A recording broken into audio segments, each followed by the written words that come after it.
বেশিরভাগ হাসপাতালে এখনো নেই সেন্ট্রাল অক্সিজেন প্ল্যান্ট, ঝুঁকিতে করোনা চিকিৎসা।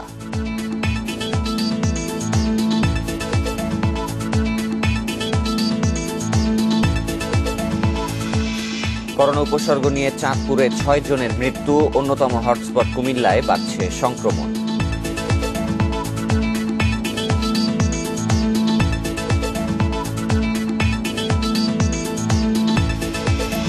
ভুতুড়ে বিদ্যুৎ বিলে দুর্ভোগে রাজধানীবাসী, স্বাভাবিকের চেয়ে 7 থেকে 8 গুণ বেশি বিল করা হচ্ছে।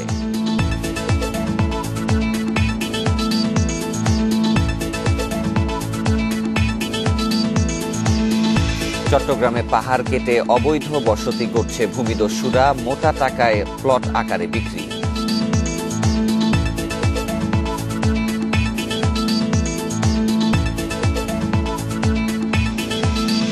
এবং ভারতে একদিনে করোনা শনাক্ত প্রায় 17,000, পশ্চিমবঙ্গে লকডাউন 31শে জুলাই পর্যন্ত।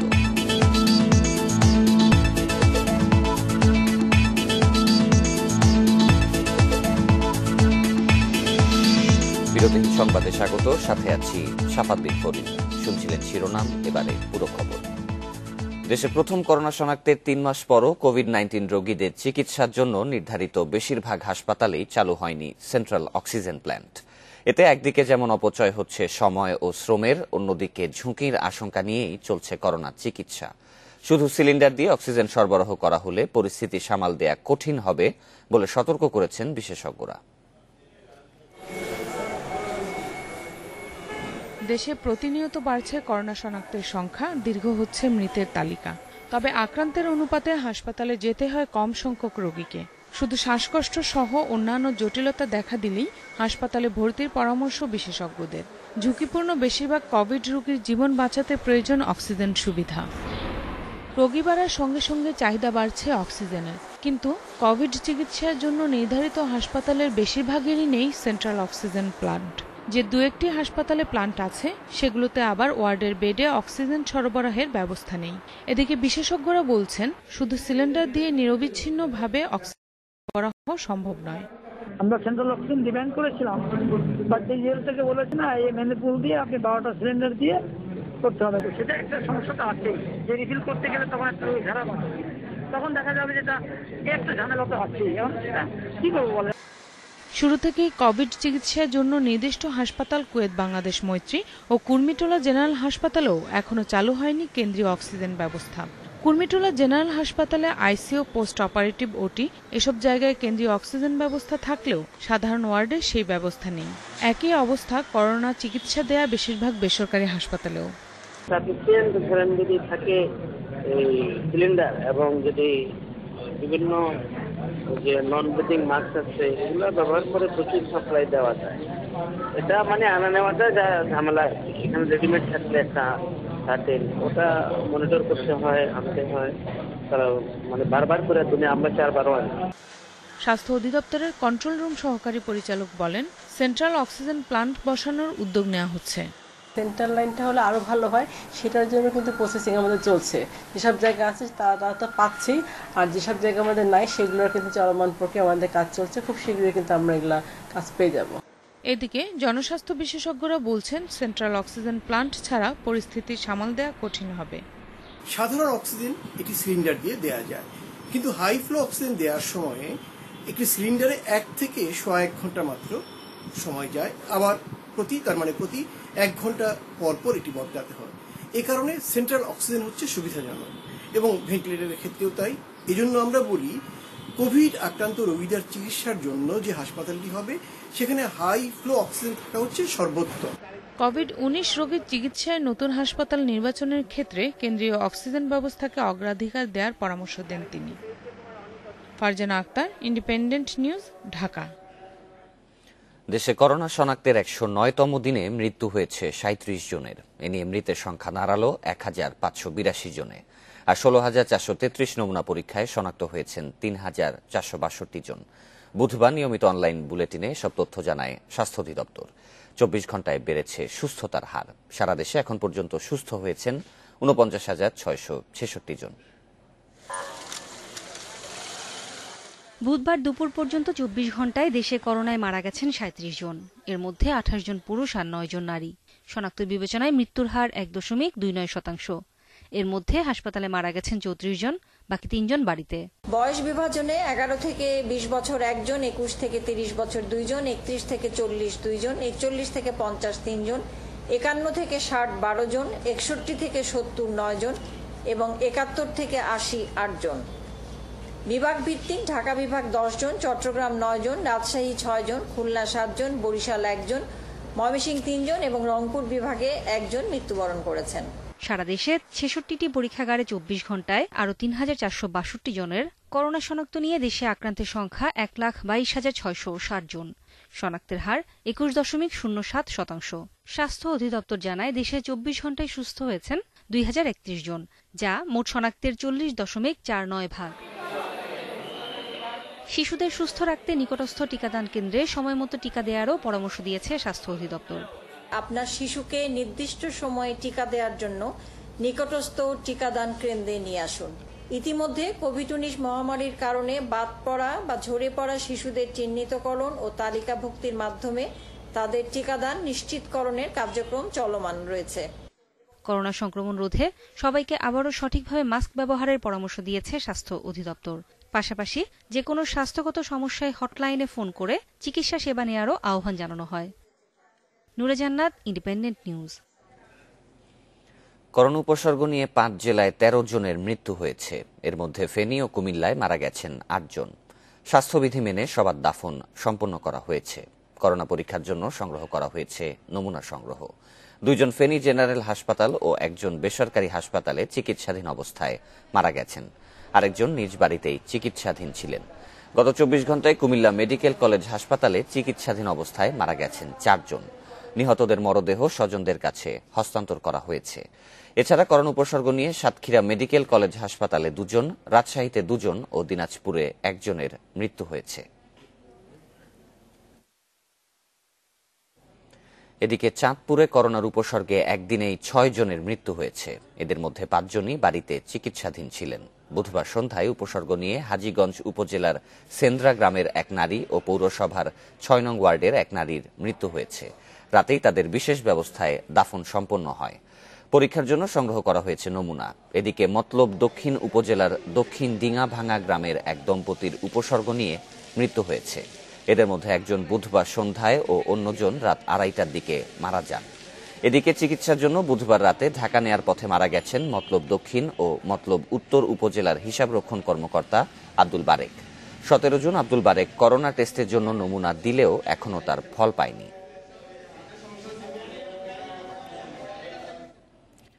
করোনা সংক্রমণের দিক দিয়ে পঞ্চম হটস্পট জেলা কুমিল্লা। প্রতিদিনই শনাক্ত হচ্ছেন নতুন রোগী, দীর্ঘ হচ্ছে মৃতের সংখ্যাও। করোনা ভাইরাসে মৃতদের দাফন সৎকার নিয়ে তৈরি হচ্ছে নানা সমস্যা। এ অবস্থায় ধর্মীয় ও রাজনৈতিক পরিচয় ভুলে এক হয়ে কাজ করছেন যুবলীগ ও যুবদলের নেতাকর্মীরা। সব ধর্মের নিয়ম মেনেই মরদেহ দাফন ও সৎকার করছেন তারা। নিজে সংক্রমিত হওয়ার আশঙ্কায় করোনায় মারা যাওয়া মানুষের আশপাশে যেতে চান না আপনজনরা। এমন চিত্র প্রায় সারা দেশেই। এই অবস্থায় মরদেহ দাফন সৎকারে সরকার নির্ধারিত প্রতিষ্ঠানের পাশাপাশি কাজ করছেন অনেক স্বেচ্ছাসেবক। কুমিল্লাতেও মাঠে নেমেছেন এমন স্বেচ্ছাসেবীরা। একাধিক স্বেচ্ছাসেবী সংগঠনের এসব সদস্য ধর্ম ও রাজনৈতিক পরিচয় ভুলে কাজ করছেন একসাথে। শহর কিংবা গ্রাম যেখানেই হোক, করোনায় মৃত্যুর খবর পেলেই ছুটে যাচ্ছেন তারা। কোন রাজনৈতিক নেতা কি করছে, আমি কি করছি, ও কি করছে, কাউকে এভাবে না দেখে আমি মনে করি যে এই সামাজিক কাজগুলো আমাদের সবাইকে কাঁধে কাঁধ মিলে এখন এই দুর্যোগ থেকে আমাদেরকে উত্তরণ করতে হবে। আগে কে কোন ধর্মের লোক, হিন্দু, বৌদ্ধ, মুসলমান, আমরা আসলে ওই দিকগুলো বিবেচনা করি না। সম্পূর্ণ মানবিক দিক বিবেচনা করে, মানবিক চিন্তা চেতনা করে আমরা এই কাজগুলো করে যাচ্ছি। এসব কাজ করতে গিয়ে বিভিন্ন সময় নানা অভিজ্ঞতার মুখোমুখি হতে হচ্ছে তাদের। তাতে থেমে না গিয়ে মানবিক কারণেই এগিয়ে চলছেন তারা। একটা মৃতদেহ গোসল করাতে গেলে একটু মিনিমাম একটু গরম পানির প্রয়োজন হয়, একটু সাবানের প্রয়োজন হয়। আবার করোনা আক্রান্ত রোগী, সেক্ষেত্রে আমরা গরম পানিটুকু পর্যন্ত করে দেওয়ার মতো আমরা লোক আসলে অনেক সময় পাই না। আমরা একটি মহিলাকে দাফন করতে গিয়েছিলাম, তখন দেখলাম যে তার মায়ের নাক ফুল যখন খুলতে বলেছিলাম তার সন্তানদেরকে, তারা বলল যে আপনারা যা খুশি তা করেন, আমাদের এটাতে কোনো সে নাই, আপনারাই করেন। জীবনের ঝুঁকি নেওয়া এসব স্বেচ্ছাসেবীদের প্রশংসা করেছেন জেলা সিভিল সার্জন। জানালেন স্বাস্থ্যবিধি মেনেই তারা মরদেহ দাফনের কাজ করে যাচ্ছে। ধর্ম মন্ত্রণালয় থেকে একটি কমিটি করা আছে, যে কমিটিকে প্রশিক্ষণ দেওয়া আছে কীভাবে কোভিডে মৃত রোগীকে দাফন করা হবে, কীভাবে তাকে পিপি পরানো হবে, কীভাবে জানাজা করা হবে। সুতরাং আমার ধারণা আমার যে কর্মী ভাইয়েরা সেখানে কাজ করছেন তারা সেটা অবশ্যই মেনে কাজ করছেন, কারণ তারা তো স্বেচ্ছাসেবা শ্রমের ভিত্তিতেই করছেন, তারা স্বতঃস্ফূর্তভাবে কাজ করছে। করোনা সংক্রমণের রেড জোন চিহ্নিত এই জেলায় মঙ্গলবার পর্যন্ত করোনায় মারা গেছেন 85 জন। করোনা শনাক্ত হয়েছে 2873 জনের। সংক্রমণ রোধে স্বাস্থ্যবিধি মেনে চলার আহ্বান জানিয়েছে স্থানীয় প্রশাসন। Independent news desk. করোনা সংক্রমণ ঠেকাতে দেশের বেশ কয়েকটি জেলায় রেড জোন চিহ্নিত করে চলছে লকডাউন ও রেড জোনের পরিস্থিতি নিয়ে জানাতে এবার লক্ষ্মীপুর ও মানিকগঞ্জ থেকে যুক্ত হবেন আমাদের সহকর্মীরা। শুরুতেই যাব লক্ষ্মীপুরে, সেখানে আছেন সহকর্মী আব্বাস হোসেন। আব্বাস, লক্ষ্মীপুরের করোনা পরিস্থিতির সর্বশেষ অবস্থা জানাবেন, আর এখানকার যে লকডাউন করা হয়েছে সাধারণ মানুষ কি সেটি মেনে চলছেন? করোনা প্রায় 700-র মতো আক্রান্ত হয়েছে, এর মধ্যে 14 জন মারা গেছে, আর করোনা উপসর্গ নিয়ে এখন পর্যন্ত 62 জন মারা গেছে। আমরা এমনকি জেলা স্বাস্থ্য বিভাগের পক্ষ থেকে জানতে পেরেছি। কিন্তু লক্ষ্মীপুর পৌরসভার যে 6, 7 এবং 11 এবং 15 নং ওয়ার্ড, 1, 2 এবং 5 নং ওয়ার্ডের যে আংশিক এলাকায় লকডাউন চলছে, এর পাশাপাশি রামগতি, রায়পুর এবং রামগঞ্জ পুরো পৌরসভা, কমলনগর এবং সদরের কয়েকটি ইউনিয়ন, প্রায় 15টি ইউনিয়নে কিন্তু 16 তারিখ থেকে কিন্তু রেড জোন চিহ্নিত করে কিন্তু এসব এলাকা লকডাউনের ঘোষণা দেওয়া হয়েছে। এবং প্রথমে যে 16 এবং 17, 18 তারিখে 3 দিন কিন্তু লকডাউন ভালোভাবে কার্যকর হলো, কিন্তু এখন সেটি অনেকাংশে কমে গেছে। কিন্তু যেটি বলতে পারি কিন্তু এখন লকডাউনের যে কার্যকারিতা সেটি কিন্তু মোটামুটি নেই বললে আমরা এখানে সেটি বলছি। এবং এখান থেকে স্থানীয় এলাকাবাসী তারা অনেক অংশে কিন্তু এই লকডাউনের যে কার্যকারিতা সেটা না মেনে তারা ঘর থেকে বের হয়েছেন, যানবাহন পরিবহন এবং তারা যে যার মতো করে চলাফেরা করছেন এবং যে ঘোরাফেরা সেটা করছেন। অনেকের মুখে কিন্তু মাস্ক নেই, হাতে গ্লাস নেই, বা যে স্যানিটাইজারের ব্যবস্থা সেটি কিন্তু অনেক অংশ নেই বললে চলে। আসলে এখানে প্রশাসনের পক্ষ থেকে বারবার বলা হচ্ছে তারা বিভিন্ন ধরনের প্রচার প্রচারণা চালিয়েছেন, যেমন জেলা তথ্য অফিসের উদ্যোগে কিন্তু মাইকিংও করা হচ্ছে, কিন্তু আসলে কোনো কাজ হচ্ছে না।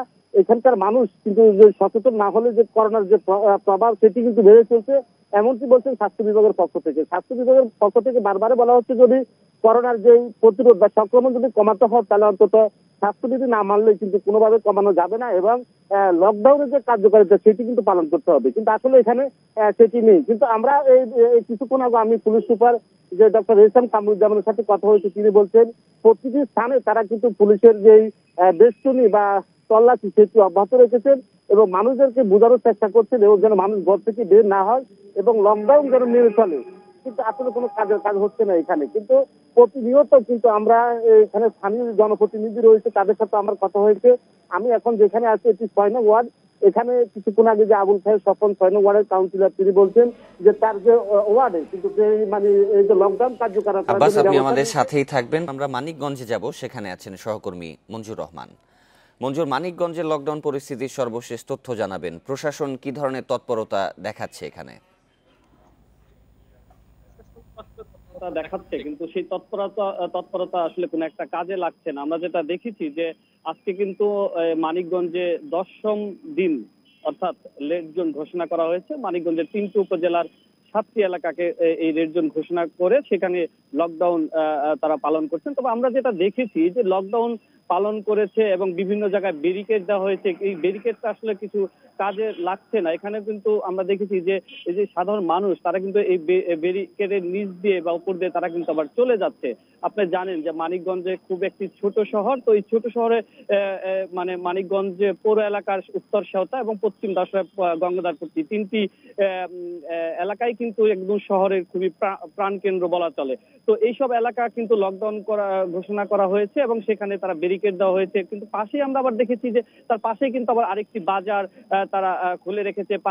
শহীদ রফি সড়কের পাশে আরেকটি যে সড়ক চলে গেছে মানিকগঞ্জ বাস স্ট্যান্ড থেকে বেউথা পর্যন্ত, সেটিও কিন্তু খোলা হয়েছে। তো আমরা যদি আপনাকে একটু দেখাই যে আমাদের পাশে যে রাস্তাটি আছে সেটি দিয়ে কিন্তু অবাধে লোকজন চলাফেরা করতেছে। তো আসলে এতে যে খুব একটা আপনার এই করোনা সংক্রমণ রোধ করা সম্ভব হবে এটা কিন্তু আসলে মনে করা আসলে ভুল। আমরা দেখেছি প্রশাসনের কিন্তু তৎপরতা আছে, কিন্তু সেই তৎপরতা কিন্তু খুব একটা একটা কাজে লাগছে না। যদি আপনাকে আমি একটি তথ্য জানাই, মানিকগঞ্জে গত 2 মাসে কিন্তু প্রায় 5,500 মানুষের করোনা পরীক্ষা করা হয়েছে। তবে এই 5,500 করোনার মধ্যে কিন্তু প্রায় 500-র উপরে মানুষের ভিতরে কিন্তু করোনা শনাক্ত হয়েছে। এর মধ্যে মারা গেছে কিন্তু 5 জন, পাশাপাশি করোনা উপসর্গ নিয়ে মারা গেছে কিন্তু 18 জন। তো এই ছিল আমার কাছে মানিকগঞ্জ থেকে সর্বশেষ খবর। মানিকগঞ্জ এবং লক্ষ্মীপুরের করোনা ভাইরাসের সর্বশেষ পরিস্থিতির বিষয়ে জানাচ্ছিলেন সহকর্মীরা। করোনা ভাইরাসের 3টি পূর্ণাঙ্গ জিনোম সিকোয়েন্স উন্মোচনের দাবি করেছেন যশোর বিজ্ঞান ও প্রযুক্তি বিশ্ববিদ্যালয়ের গবেষকেরা। বুধবার বিকেলে সংবাদ সম্মেলনে এই ঘোষণা দেন বিশ্ববিদ্যালয়ের উপাচার্য আনোয়ার হোসেন। তিনি বলেন, গবেষণাপত্র এরই মধ্যে জমা দেয়া হয়েছে জিনোম ডাটাবেজ সার্ভার GIS-AID-তে। উপাচার্য জানান, অপেক্ষাকৃত নতুন বিশ্ববিদ্যালয় হলেও বাইরের কোনো সহায়তা ছাড়াই নমুনা প্রসেসিং, ভাইরাস শনাক্ত থেকে শুরু করে জিন বিন্যাসের পুরো কাজ করেছেন সেখানকার ছাত্র ও গবেষকেরা। ঢাকার বাইরে সেখানেই প্রথম করোনার জিনোম সিকোয়েন্স উন্মোচন করার দাবিও করেন তিনি। উপাচার্যের দাবি, ভবিষ্যতে এই ল্যাবে মেটা জেনোম করার মাধ্যমে রোগীদের সংক্রমণের তীব্রতার কারণও জানা যাবে। করোনা সংকটের মাঝে ভুতুড়ে বিদ্যুৎ বিল নিয়ে দুর্ভোগে রাজধানীবাসী। গ্রাহকদের অভিযোগ, গত 3 মাসে স্বাভাবিকের চেয়ে 7 থেকে 8 গুণ বেশি বিল করা হয়েছে। তা সংশোধন না করে 30 জুনের পর সংযোগ বিচ্ছিন্নের ঘোষণায় চিন্তিত তারা। বিদ্যুৎ বিতরণ প্রতিষ্ঠানগুলো বলছে, বিদ্যুতের নতুন দর চালু আর বাড়ি বাড়ি গিয়ে মিটার না দেখে বিল করায় এই বিভ্রান্তি। আর ক্যাব বলছে 3 মাসের বিল একসঙ্গে করা বেআইনি। অবসরপ্রাপ্ত সেনা কর্মকর্তা সাইদুর জোয়ারদার 6 বছর ধরে মোহাম্মদপুরে থাকেন। প্রতি মাসে গড়ে 3,000 টাকা বিদ্যুৎ বিল দেন। কিন্তু মার্চ এপ্রিল 2 মাসে 4,500 টাকা বিল আসলেও মে মাসে 9,000 টাকা বিল পাঠিয়েছে Dhaka power distribution company. 300 unit করে আমি খরচ করি প্রতি মাসে এভারেজলি। তাহলে আমার এই মাসে যখন 500 থেকে 600 ইউনিট দেওয়া হলো, তার অর্থ আমার যে হায়ার রেট প্রাইজে চলে গেলাম। আমার হায়ার প্রাইজে করার ফলে আমার অতিরিক্ত টাকা ব্যয় হচ্ছে। একই অভিযোগ করেছেন আগারগাঁও, বাড়িধারা, গুলশান এলাকার ডেস্কো গ্রাহকরা। তারা বলছেন, মে মাসে বিল এসেছে স্বাভাবিকের চেয়ে কয়েক গুণ বেশি। মার্চ এপ্রিল মাস 2 মাস মিলে আমি বিল দিয়েছি 33,251 টাকা। আর আপনার এখন হলো মে মাসের বিল আসছে 31,712 টাকা। এক মাসের বিল? এক মাসের বিল। আমি তো বিল পেন্ডিং রাখি নাই, বা আপনারা অ্যাভারেজ করে দিছেন, তো সেই সুযোগটা কনজিউমারদেরকে বা ভোক্তাদেরকে যদি না দেন, আপনি যদি ডাইরেক্ট লাস্ট স্ল্যাবে গিয়ে বিল করে দেন, তাহলে তো এটা অন্যায় হবে। বিদ্যুৎ বিতরণকারী সংস্থাগুলো বলছে, Bangladesh energy regulatory commission BERC 1 March থেকে বিদ্যুতের নতুন দাম কার্যকর করেছে। লাইফলাইন 50 ইউনিটের মধ্যে প্রতি ইউনিটের দাম 3 টাকা 50 পয়সা থেকে বেড়ে হয়েছে 3 টাকা 75 পয়সা। মার্চ থেকে বিদ্যুতের দাম বেড়েছে 5 থেকে 10 ভাগ। যদি কেউ টাকা বেশি দিয়ে ফেলে, এটা আমাদের অ্যাকাউন্টটা ব্যাংকের মতো, ওখানে তার অ্যাকাউন্টে ওই টাকা জমা থাকবে এবং তার পরবর্তী মাসে তার আর টাকা না দিলে চলবে। গ্রাহকরা ইচ্ছে করলে লেজারটা যদি প্রিন্ট করে, আমরা এখন অনলাইনে প্রত্যেকটা গ্রাহকের লেজার, তারা ওটা প্রিন্ট দিলেই দেখা যাবে তার কত টাকা জমা দিতে এবং কত টাকা বিল হয়েছে। বিদ্যুতের বাড়তি বিলের 3টি কারণের কথা তুলে ধরলেও করোনা সংকট বিবেচনায় তা বাতিলের দাবি করেছে ভোক্তা অধিকার সংগঠন ক্যাব। এই বিল প্রদান বৈধ নয়, এগুলো বাতিল করতে হবে। সরকার 3 মাসের বিল প্রদান স্থগিত রেখেছে, জরিমানা মওকুফ করেছে। জুন মাসের মধ্যে বিদ্যুৎ বিল পরিশোধ না করলে তারা জরিমানা আদায় করবে, এইসব হুমকি দিয়েছে। সমস্ত কিছু অবৈধ, ক্ষমতা বহির্ভূত, আইনি কর্তৃত্ব বহির্ভূত। তবে গ্রাহকদের অভিযোগ, অতিরিক্ত বিল সমন্বয় স্থানীয় বিদ্যুৎ অফিসে যোগাযোগ করার কথা বললেও সেখানে তেমন কোনো সমাধান পাওয়া যাচ্ছে না। Shahriar Anirban, independent news, Dhaka. করোনায় বাড়ি গিয়ে মিটার রিড করতে না পারায় গ্রাহককে অতিরিক্ত বিদ্যুৎ বিল বিড়ম্বনায় পড়তে হয়েছে বলে জানালেন প্রতিমন্ত্রী নসরুল হামিদ। বুধবার সেন্টার ফর পলিসি ডায়ালগ CPDর ভার্চুয়াল আলোচনায় তিনি এই বিল সংশোধনের আশ্বাস দেন। তবে CPDর দাবি, চাহিদার তুলনায় 65% বেশি বিদ্যুৎ উৎপাদন করায় খরচ বেড়েছে, কিন্তু তা কাজে লাগেনি। করোনা আতঙ্কের মধ্যে ভুতুড়ে বিদ্যুৎ বিল পেয়ে হতাশ গ্রাহকরা।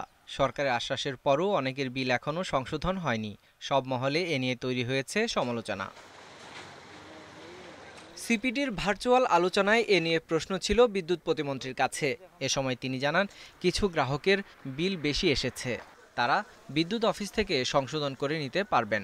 আমাদের ডিস্ট্রিবিউশন কোম্পানিগুলো অনেক জায়গাতে অতিরিক্ত বিল করছে, সেটা আমরা দেখছি, কোনো সমস্যা নাই। মিটার তো দেওয়াই আছে, আমরা দরকার লাগলে আগের মাসের মিটার দেখেও আমরা সেই জায়গাতে আমরা সমাধান দিতে পারবো। অনুষ্ঠানে অংশ নিয়ে আলোচকরা জানান, করোনার সময় বেশিরভাগ অফিস ও কারখানা বন্ধ থাকায় বিদ্যুতের চাহিদা ছিল কম, অথচ এর মধ্যে 65% বেশি বিদ্যুৎ উৎপাদন করা হয়েছে। এতে ক্ষতি হয়েছে সরকারের।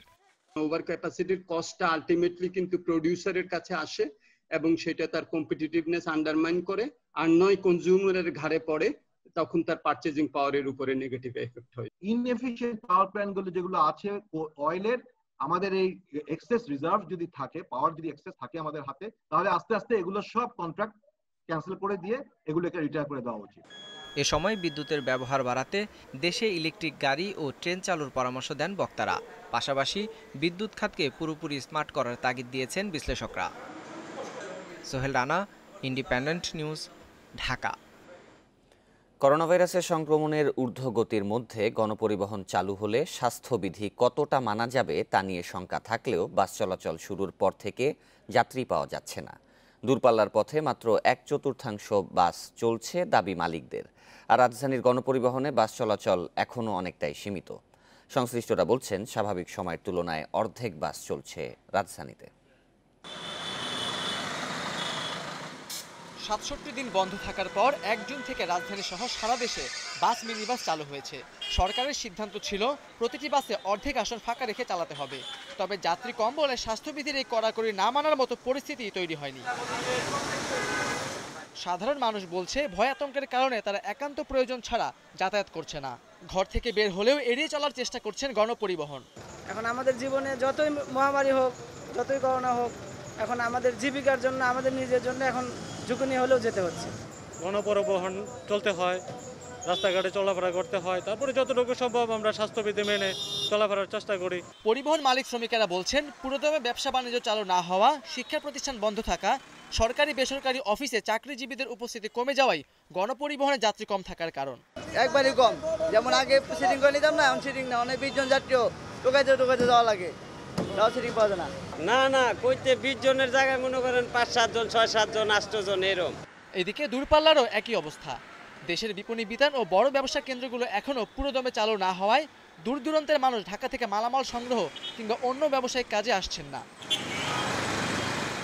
অর্ধেক আসন ফাঁকা রাখার শর্তের কারণে সরকার বাসের ভাড়া 60% বাড়ালেও বাস মালিকরা বলছেন, যাত্রী না থাকায় এখন বাস চালালে যত লোকসান হয়, বসিয়ে রাখলে এর চেয়ে কম লোকসান হবে।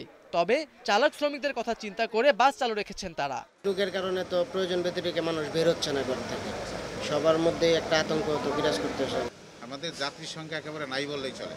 আমাদের যে তো যার সিট আছে তার অর্ধেক সিটে নেওয়ার কথা, 2 সিটে একজন, কিন্তু আমরা সেই অনুপাতে অর্ধেকও পাচ্ছি না। এভাবে চলতে থাকলে পরিবহন ব্যবস্থা আরো ক্ষতির মুখে পড়বে বলে আশঙ্কা তাদের। Khaled Raihan, independent news, Dhaka. এবারে রাজধানী ঢাকার গণপরিবহন পরিস্থিতির আরো খবর জানাবেন ইজাজুর রহমান, তিনি আছেন মহাখালীতে। যাচ্ছি তার কাছে।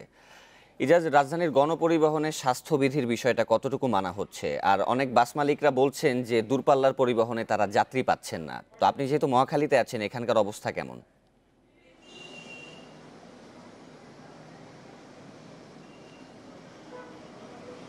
10 মে থেকে যে গণপরিবহন চালু করা হয়েছিল, তখন শুরুর দিকে যেরকম কঠোরভাবে স্বাস্থ্যবিধি মানা হতো, বিশেষ করে যাত্রীরা যখন বাসে উঠতেন তখন যেভাবে হ্যান্ড স্যানিটাইজার অর্থাৎ জীবাণুনাশক দিয়ে যেভাবে তাদের হাতগুলোকে স্প্রে করা হতো, বা বাসের সিটগুলোকে যাত্রা শুরুর আগে যেভাবে জীবাণুমুক্ত করা হতো, সেরকম পরিস্থিতি কিন্তু ধীরে ধীরে কমে আসছে। আমি যেহেতু ঢাকা শহরের বিভিন্ন জায়গাগুলোতে ঘুরেছি, দেখেছি প্রত্যেকটা জায়গাগুলোতেই আসলে এরকম চিত্র আমরা লক্ষ্য করছি। তবে তারপরেও এখনো বেশ কিছু বাসে কিন্তু আমরা এই জীবাণু নাশক যেটি রয়েছে সেটি ছিটানোর যে ধরনের পরিস্থিতি, সেরকম কিছু কিছু এখনো দেখা যাচ্ছে। তবে অধিকাংশ জায়গাগুলোতেই এরকম অসচেতনতামূলক চিত্র কিন্তু আমরা লক্ষ্য করছি। এবং একই সঙ্গে দূরপাল্লার যে প্রসঙ্গটি বললেন, আমি আপনাকে একটা ডাটা দিতে পারি, যেটি হচ্ছে রাজবাড়ী থেকে ঢাকাতে যে প্রতিদিন আগে স্বাভাবিক দিনে কমপক্ষে 54টি গাড়ি কিন্তু ছেড়ে আসতো, অর্থাৎ ঢাকার উদ্দেশ্যে রওনা দিত, এবং একই সঙ্গে আবার ঢাকা থেকে রাজবাড়ী বা এই অঞ্চলগুলোতে ছেড়ে যেত। কিন্তু এই সংকটকালীন সময়ে এখন সেই 54 থেকে সংখ্যাটি নেমে এসে দাঁড়িয়েছে 10টিতে, অর্থাৎ রাজবাড়ী থেকে 10টি গাড়ি শুধুমাত্র ঢাকাতে আসে এবং একই সমসংখ্যক গাড়ি কিন্তু রাজবাড়ী বা কুষ্টিয়া এই অঞ্চলগুলোতে ছেড়ে যায়। অর্থাৎ তাদের যে বক্তব্য সেটি হচ্ছে যে লকডাউন শেষ হওয়ার পরে যেরকম যাত্রীর প্রবল চাপ ছিল, সেই চাপটা কিছুদিনের মধ্যে অর্থাৎ 10 থেকে 12 দিনের মধ্যেই কিন্তু সেই চাপটা সরে যায় এবং এখন আদতে তারা কোনো যাত্রী পাচ্ছে না। এবং যে সকল গাড়ি মালিকরা বলছেন তাদের যে সকল এসি গাড়িগুলো রয়েছে সেই এসি গাড়ির খরচ কিন্তু অনেক বেশি, সেই খরচ সামাল দিতে তারা পারছেন না এবং যাত্রীর যে সংকট রয়েছে সেই সংকটের কারণে আদতে তারা ক্ষতির সম্মুখীন হচ্ছে, এইরকম চিত্র তারা বলছেন। এর কারণ হিসেবে সাধারণ মানুষের সঙ্গে কথা বলে যেটি জানা যায় যে স্বল্প দূরত্ব অর্থাৎ দূরপাল্লার বাস বাদে রাজধানীতে যে স্বল্প দূরত্বের যে যাত্রীরা আগে নিয়মিত উঠতেন সেই স্বল্প দূরত্বের যাত্রীরা কিন্তু এখন আর গণপরিবহন ব্যবহার করছেন না, যে কারণে এক ধরনের যাত্রী সংকট রয়েছে। আর দূরপাল্লার সংকটের কারণ হিসেবে অধিকাংশ যাত্রী যখন ঢাকামুখী চলে এসেছে, সুতরাং তারা আর বাইরের দিকে যাচ্ছেন না, বা ঢাকা থেকে যারা বাইরে চলে গেছেন তারা কিন্তু আর খুব বেশি যাতায়াতের মধ্যে নেই। এই কারণে অনেকটা যাত্রী সংকটের মধ্যে রয়েছে পরিবহন মালিকরা। রাজধানী ঢাকার গণপরিবহন চলাচলের সর্বশেষ তথ্য জানাচ্ছিলেন সহকর্মী ইজাজুর রহমান। করোনা সতর্কতায় ট্রেনে ফাঁকা রাখা হচ্ছে অর্ধেক আসন, কিন্তু বাকি অর্ধেক আসনও পূর্ণ হচ্ছে না যাত্রী সংকটে। তাই নতুন আর কোনো ট্রেন চালু হচ্ছে না। যাত্রী না থাকায় এরই মধ্যে 2টি ট্রেন বন্ধ করা হলেও বাকিগুলোর চলাচল অব্যাহত থাকবে বলে জানিয়েছে রেলওয়ে কর্তৃপক্ষ।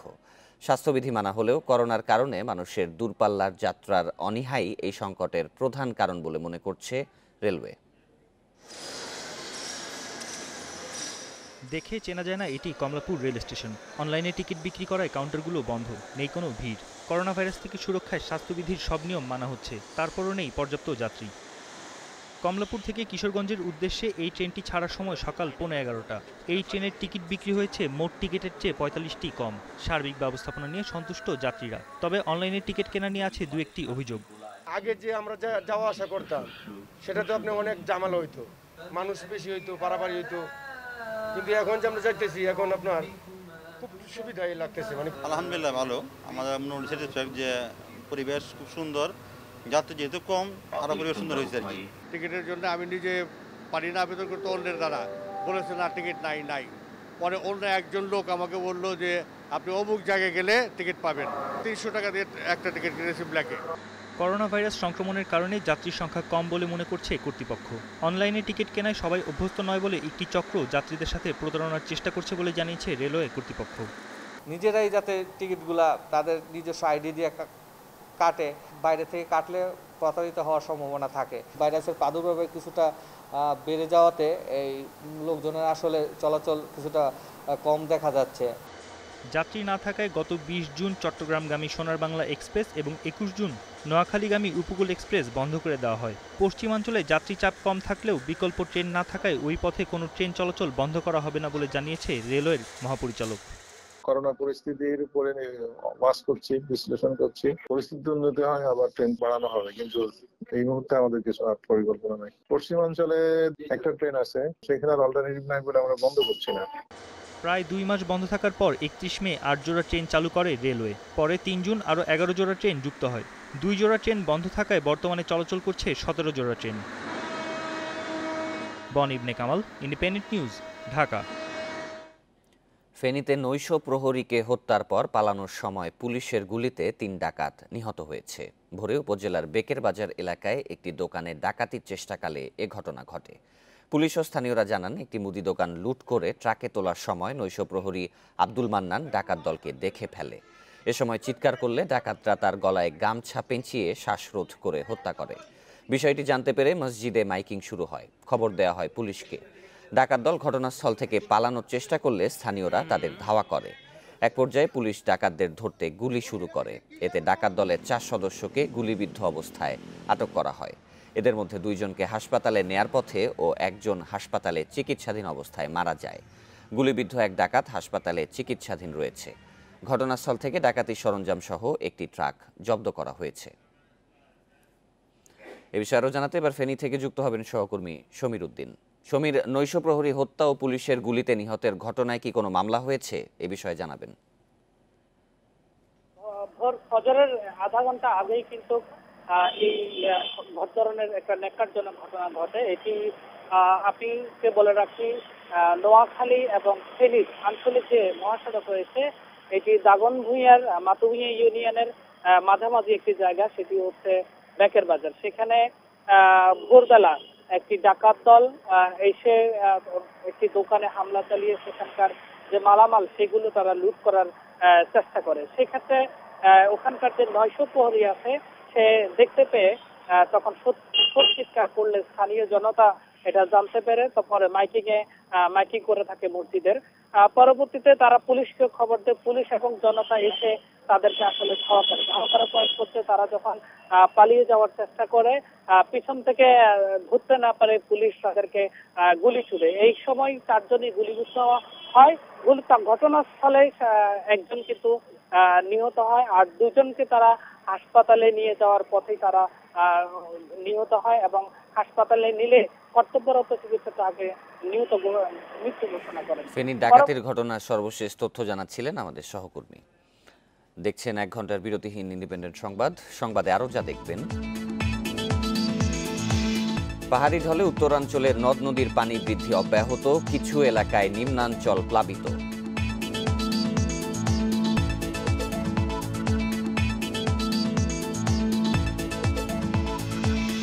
ইপিএলে 4-0 গোলের জয়, শিরোপার কাছাকাছি লিভারপুল, লা লিগায় বার্সাকে টপকে শীর্ষে রিয়াল।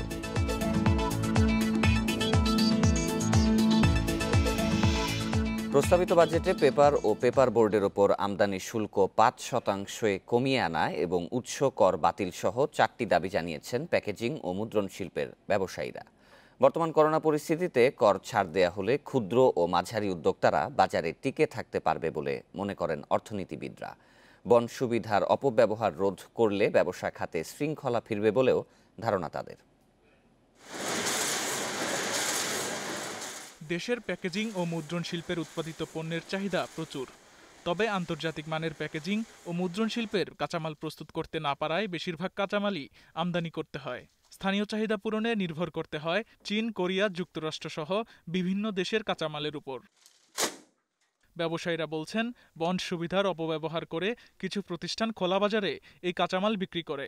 ফলে যেসব ক্ষুদ্র ও মাঝারি উদ্যোক্তা কাঁচামাল আমদানি করে পণ্য উৎপাদন করে তাদের পক্ষে প্রতিযোগিতায় টিকে থাকা কষ্টকর হয়ে পড়েছে। পাশাপাশি বড় অঙ্কের রাজস্ব হারাচ্ছে সরকার। যেহেতু স্থানীয় মিলগুলো উন্নত মানের প্যাকেজিং ও মুদ্রণ শিল্পের কাঁচামাল উৎপাদন করতে পারে না, তাই উক্ত কাঁচামালগুলি বিভিন্নভাবে বন্ডের মাধ্যমে শুল্ক ফাঁকি দিয়ে খোলা বাজারে বিক্রি হয়। সরবরাহকৃত পণ্যের উপরে উৎসে আয়কর কর্তৃত হইলে তাহা ডাবল ট্যাক্সেশন হয়ে যায়। এতে করে ক্ষুদ্র ও মাঝারি শিল্পগুলো আগামী 2-3 বছরের মধ্যেই দেউলিয়া হয়ে যাবে। মুদ্রণ ও প্যাকেজিং শিল্পের সাথে জড়িত প্রায় 20 লাখ শ্রমিক। তাদের বাঁচিয়ে রাখা এবং প্রতিযোগিতামূলক বাজার সৃষ্টির লক্ষ্যে আমদানি শুল্ক কমিয়ে 5% নামানো দরকার বলে মনে করেন ব্যবসায়ীরা। উৎসকর বাতিলের পাশাপাশি 4টি দাবি তাদের। 20 লক্ষ কর্মচারী আমাদের উপরে নির্ভরশীল, এদের আর্থিক নিশ্চয়তা এবং আমাদের সংশ্লিষ্ট ব্যবসাগুলোকে, প্যাকেজিং ইন্ডাস্ট্রি, আমদানিকারকদেরকে, মুদ্রণ শিল্পকে রক্ষার্থে আমাদের এই 4টা দাবি আমাদের এই বাজেটে অন্তর্ভুক্ত করার জন্য আমরা বিনীতভাবে অনুরোধ জানাচ্ছি। বর্তমান করোনা পরিস্থিতিতে আন্তর্জাতিক বাজারে টিকিয়ে রাখার স্বার্থে দেশের প্রতিষ্ঠানগুলোকে শুল্ক ছাড় দেওয়ার পরামর্শ অর্থনীতিবিদদের। যেসব শিল্পের কাঁচামালের আমদানির উপরে শুল্ক আছে এবং যে ধরনের কাঁচামাল আমাদের দেশের ভেতরে আমরা সেইভাবে উৎপাদন করি না, সেক্ষেত্রে শুল্ক আরোপ না করাটাই এখন বরং ভালো হবে, এই অর্থে যে সেই সব শিল্পগুলো তাহলে তাদের প্রতিযোগিতা সক্ষমতা ধরে রাখতে পারবে। শুল্ক ছাড়ের মাধ্যমে উৎপাদন খরচ কমাতে পারলে সাধারণ ভোক্তারাও এর সুফল পাবে বলে মনে করছে সংশ্লিষ্টরা। Shamim Ahmed, independent news, Dhaka. হজ নিবন্ধনকারীরা চাইলে 12 জুলাই থেকে তাদের জমা দেয়া টাকা ফেরত নিতে পারবেন, তবে টাকা তুলে নিলে প্রাক নিবন্ধনও বাতিল হয়ে যাবে বলে জানিয়েছে ধর্ম মন্ত্রণালয়। বুধবার সচিবালয়ে সংশ্লিষ্টদের সাথে বৈঠকে নেওয়া হয় এই সিদ্ধান্ত।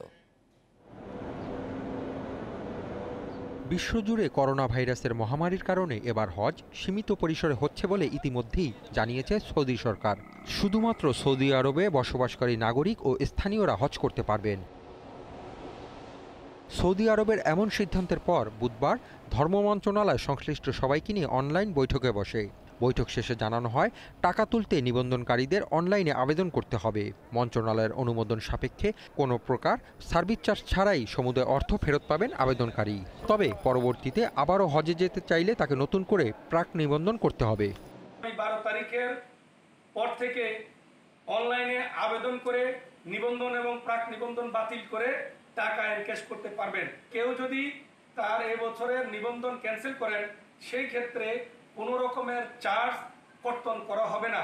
চলতি বছর নিবন্ধনকারী যারা টাকা তুলবেন না, অগ্রাধিকার ভিত্তিতে তাদের প্রাক নিবন্ধন যথারীতি 2021 সালের প্রাক নিবন্ধন হিসেবেই কার্যকর থাকবে বলেও সিদ্ধান্ত জানায় ধর্ম মন্ত্রণালয়। তবে আগামী বছর হজ প্যাকেজের ব্যয় বাড়লে বা কমলে তা সমন্বয় করা হবে।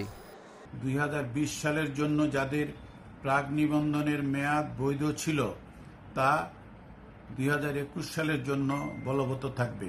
টাকা ফেরত প্রদানের বিষয়ে কোনো প্রকার জটিলতা তৈরি হলে এবং কোনো প্রকার যেন হয়রানি না হয় সেই বিষয়ে এই সুনির্দিষ্ট পদক্ষেপ গ্রহণ করা হবে।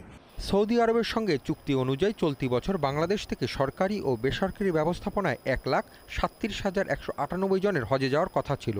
কিন্তু গত 1 মার্চ থেকে হজে যেতে আগ্রহীদের নিবন্ধন শুরু হয়ে 3 দফায় সরকারি ও বেসরকারি ব্যবস্থাপনায় 64,594 জন হজের জন্য প্রাক নিবন্ধন করেন।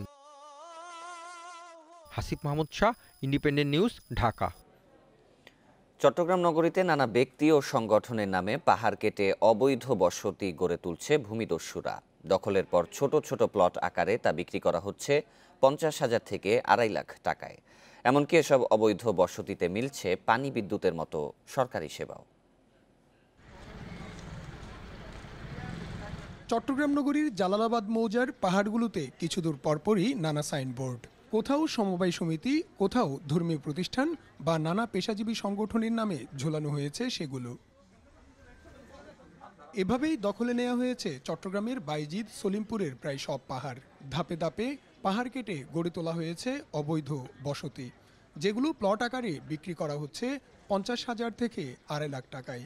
কোথাও আবার দখলের জন্য নামমাত্র টাকায় ভাড়া দেওয়া হচ্ছে নিম্নআয়ের মানুষকে। এখানে সমিতির মাধ্যমে অসহায় যারা আছে তাদেরকে এনে এখানে বসানো হচ্ছে। প্রথমে নিচ্ছে মনে হয় 20 করে, পরে কিস্তির মাধ্যমে দিতে হচ্ছে আর কি। জন্মের পর থেকে এই জায়গা দেখতেছি, এত বছর কোনো সমস্যা হয় নাই, তাহলে আমরা চলে যাব, কোনো সমস্যা নাই। আমাদেরকে সরকারকে বলেন, আমাদেরকে যেন একটা বাসস্থানের ব্যবস্থা করে দেওয়া হয়। এসব স্থাপনা ও বসতির সবগুলোই বর্ষায় পাহাড় ধসের ঝুঁকিতে, অথচ সেবাদানকারী প্রতিষ্ঠানগুলোর অসাধু কর্মীদের সহযোগিতায় সেখানে দেওয়া হয়েছে বিদ্যুৎ, পানির সংযোগ। যদিও এই বিষয়ে জানেন না দাবি কর্মকর্তাদের। আসলে ইলেকট্রিক পোলগুলোতে তো কানেকশন নাই, এগুলো কখন আসছে আমি ঠিক জানি না। আমি আসছে রিসেন্টলি, ঝুঁকিপূর্ণ না এবং মালিকানা জমি, সেখানে আমরা 2-1টা মিটার দিচ্ছি। কিন্তু ওখান থেকে যদি কেউ নিয়ে থাকে সাইট কানেকশন হিসেবে, সেক্ষেত্রে আমরা বিভিন্ন সময় এসে অভিযান চালিয়ে এগুলো ডিসকানেকশন করছি। আর এখন ঝুঁকিপূর্ণ জায়গাতে যেগুলো এখন নিয়ে গেছে পরবর্তী, তারপরেও সেগুলো তো এখন বিচ্ছিন্ন করা হলো। জেলা প্রশাসন বলছে বিদ্যুৎ, পানির অবৈধ সংযোগের কারণে বারবার উচ্ছেদ অভিযান চালিয়েও সুফল মিলছে না। আর অবৈধ বসতি উচ্ছেদে পর্যায়ক্রমে সব পাহাড়ে অভিযান চালানোর কথা বলছে পরিবেশ অধিদপ্তর। কারো একজনের হোল্ডিং অ্যাড্রেস নাই, প্রপার জমি নাই, তিনি একটি সরকারি জায়গায় দখল করে আছেন, কিন্তু তার কাছে বিদ্যুতের মিটার গিয়েছে। তো এই ব্যাপারগুলো কিন্তু আমরা আমাদের সংশ্লিষ্ট যে রাষ্ট্রীয় যে তদন্ত আছে সেই অনুযায়ী কিন্তু আমরা এটি ব্যবস্থা নিব এবং যারা জড়িত থাকবে তাদের বিরুদ্ধে কিন্তু আইনানুগ যথাযথ ব্যবস্থা নেওয়া হবে। পাহাড় কেটে যদি কোনো কিছু করতে হয়, এটা পরিবেশ অধিদপ্তরের অনুমতি লাগবে, কিন্তু এই রাস্তায় আমরা কেউ অনুমতি দিইনি। যে প্রায় 100 খানিক ঘর এখানে করোনার সময়ে তারা নতুন করে স্থাপন করেছে এবং যেগুলোর জন্য আমরা আসলে এটি দ্রুত এই কাজটিতে নেমেছি। চট্টগ্রামে পাহাড় কেটে গড়ে তোলা অবৈধ বসতিতে বসবাস করে 2 লাখেরও বেশি মানুষ। সারা বছর খুব একটা তৎপরতা দেখা না গেলেও বর্ষায় প্রাণহানির সংখ্যায় চলে উচ্ছেদ অভিযান। Iftekhar Faisal, Independent News, Chattogram. পাহাড়ি ঢলে বেশ কয়েক জেলায় নদ নদীর পানি বৃদ্ধি অব্যাহত রয়েছে। কিছু এলাকায় প্লাবিত হয়েছে নিম্নাঞ্চল, ডুবে গেছে ফসলের ক্ষেত। বৃষ্টি ও উজানের ঢলে কুড়িগ্রামের ব্রহ্মপুত্র, ধরলা, দুধকুমার ও তিস্তার পানি বৃদ্ধি অব্যাহত রয়েছে। এছাড়া পদ্মা ও মেঘনার পানিও সমতলে বৃদ্ধি পাচ্ছে। পানি উন্নয়ন বোর্ড জানায়, ব্রহ্মপুত্রের পানি বিপদসীমা 30 সেন্টিমিটার ও ধরলার পানি 52 সেন্টিমিটার নিচ দিয়ে প্রবাহিত হচ্ছে। আগামী 72 ঘন্টায় তিস্তা ও পদ্মার পানি দ্রুত বৃদ্ধি পাওয়ার আশঙ্কা রয়েছে। গত 3 সপ্তাহে কুড়িগ্রাম জেলায় নদী ভাঙনে 4 শতাধিক পরিবার গৃহহীন হয়ে পড়েছে। গাইবান্ধায় বন্যা পরিস্থিতির আরও অবনতি হয়েছে। ব্রহ্মপুত্র, ঘাঘট, তিস্তা ও যমুনার পানি বৃদ্ধি অব্যাহত রয়েছে। তলিয়ে গেছে পাট ও সবজির ক্ষেত। গাইবান্ধা থেকে এবার বন্যা পরিস্থিতি সর্বশেষ জানাতে যুক্ত হবেন সহকর্মী আরিফুল ইসলাম। আরিফুল, গাইবান্ধায় নদ নদীতে পানি কি বেড়েছে? এখানকার বন্যা পরিস্থিতি সম্পর্কে জানাবেন। আর পানি উন্নয়ন বোর্ড কি বলছে? হ্যাঁ, গত কয়েকদিনেই কিন্তু নদীর পানি ক্রমাগতই বৃদ্ধি পাচ্ছে। আমাদের ব্রহ্মপুত্র, তিস্তা, ঠাকুর নদীর পানি এবং যমুনা নদীর পানি। আর নদীর পানি বৃদ্ধি পাওয়ার ফলে কিন্তু আমাদের এখানকার অন্তত শতাধিক চরাঞ্চল, নিম্নাঞ্চলগুলো প্লাবিত হয়েছে। আর প্লাবিত হওয়ার ফলে এখানকার যে সবজি ক্ষেতগুলো ছিল এবং আমাদের পাট ক্ষেত ছিল সেগুলো ডুবে গেছে। আর এই বন্যার পানি বৃদ্ধি নিয়ে কিন্তু এই অঞ্চলের মানুষের মধ্যে চরম আতঙ্ক দেখা দিয়েছে। কারণ এই গত বছরের বন্যার ক্ষত কিন্তু এখনো শুকায়নি। গত বছর দীর্ঘ 31 বছর পরে কিন্তু স্মরণকালে ভয়াবহ বন্যা সংঘটিত হয়েছে। ফলে মানুষের মধ্যে কিন্তু চরম আতঙ্ক দেখা দিয়েছে যে আবারও যদি সে অবস্থার সৃষ্টি হয় তাহলে এই যে বন্যা গেল, বন্যা এই যে সম্প্রতি করোনা সংকট এবং আবারও বন্যা হলে তারা আসলে জীবন ধারণ করতে হিমশিম খাবেন, এরকম চরম সংকটে তারা দিন পার করছেন চিন্তায়। আর সেই সাথে কিন্তু আমাদের এই অঞ্চলে ব্যাপক ভাঙনও দেখা দিয়েছে। এই বিশেষ করে সুন্দরগঞ্জ, কামারজানি এবং সাগাথা, ফুলছড়ি এলাকার বেশ কিছু এলাকাটায় কিন্তু ভাঙন দেখা দিয়েছে। ভাঙন দেখা দেওয়ার ফলে এই এলাকার মানুষজন কিন্তু ইতিমধ্যে তার ঘর বাড়িগুলো নিরাপদ স্থানে, উঁচু স্থানে সরিয়ে দিতে শুরু করেছে। আর আমরা এই বিষয়ে পানি উন্নয়ন বোর্ডের সাথে কথা বলেছিলাম। তারা বলেছেন যে গত বছর যে 37 পয়েন্টে নদীরক্ষা বাঁধের যে 37 পয়েন্টে ভাঙন দেখা দিয়েছিল, ধস হয়েছিল, সেগুলো তারা ইতিমধ্যে সংস্কার করে ফেলেছেন। এলাকাবাসী অভিযোগ করছেন যে এখনো বেশ কিছু এলাকায়, বিশেষ করে আমি এখন যে এলাকায় রয়েছি ফুলছড়ি উপজেলার বারাসিঘাটে, সেখানকার লোকজন কিন্তু আমাদেরকে বলছে যে এখনো বেশ কিছু জায়গা অরক্ষিত রয়েছে। পানি বৃদ্ধি অব্যাহত থাকলে কিন্তু খুব কম সময়ের মধ্যে এসব এলাকার বাড়ি ঘরে পানি উঠতে শুরু করবে। গাইবান্ধায় পাহাড়ি ঢলের ফলে বন্যা পরিস্থিতির অবস্থা সম্পর্কে জানাচ্ছিলেন আমাদের সহকর্মী। দায়িত্ব নিতে নারাজ সন্তান বাবা মাকে বাড়ি থেকে বের করে দিয়েছে। নাটোরের গুরুদাসপুরে ঘটেছে এ ঘটনা। তবে শেষ পর্যন্ত প্রশাসনের সহায়তায় বাড়ি ফিরেছেন 90 বছর বয়সী খোরশেদ আলী ও আয়েশা খাতুন। নাটোরের গুরুদাসপুরে 90 বছরের বৃদ্ধ খোরশেদ আলী ও তার স্ত্রী আয়েশা খাতুনের 3 ছেলে ও 2 মেয়ে। তবে সন্তানদের মধ্যে পৈতৃক বাড়িতে থাকে শুধুমাত্র ছোট ছেলে ও তার পরিবার। বয়সের কারণে তারা নির্ভরশীল সন্তানের উপর, কিন্তু তাদের ভরণ পোষণ বোঝা হয়ে উঠতে শুরু করে সন্তানদের কাছে। নানাভাবে নির্যাতনের পর সবশেষ গত সোমবার বাড়ি থেকে বের করে দেওয়া হয় তাদের। খাবারটা আমাকে দিয়ে গেল পুলিশ, এরা লোক সবার উপর আমি দোয়া রাখি, বাবা সবার উপর আমি দোয়া রাখি।